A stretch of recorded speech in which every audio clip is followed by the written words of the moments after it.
When someone suddenly grabs their throat, struggles to breathe, or cannot speak or cough effectively, they may be choking.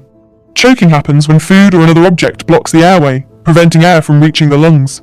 Without oxygen, brain injury can begin within minutes. The first step is recognizing the signs. A person who is choking may clutch their throat, make high-pitched noises, gasp for air, or be unable to speak or cough. Their face may turn red, then bluish as oxygen levels drop. If the person is coughing forcefully and able to speak, encourage them to keep coughing. Coughing is the body's most effective way to clear the airway. Do not interfere unless the airway becomes fully blocked.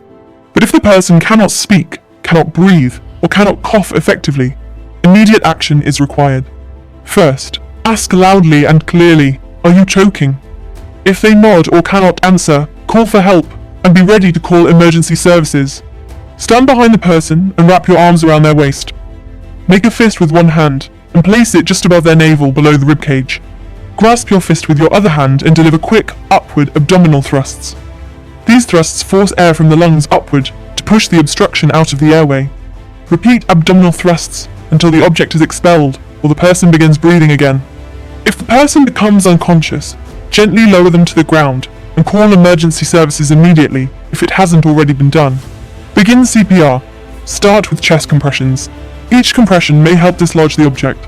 Before giving rescue breaths, quickly check the mouth for any visible obstruction and remove it only if you can clearly see it.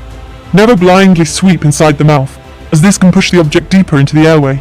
For infants under 1 year old, the response is different. Instead of abdominal thrusts, deliver alternating back blows and chest thrusts while supporting the infant's head and neck. Choking can happen quickly, often during eating, laughing while chewing, or when small objects are placed in the mouth. Foods like large pieces of meat, hard candy, and grapes are common choking hazards, especially for children and older adults. Your role is recognition and immediate action. Identify the signs, encourage coughing if possible, perform abdominal thrusts when the airway is blocked, and call for emergency help if the situation does not resolve. Choking emergencies are sudden, but they are often reversible with quick action. Recognize the signs, act immediately, restore airflow, because when breathing stops, every second counts.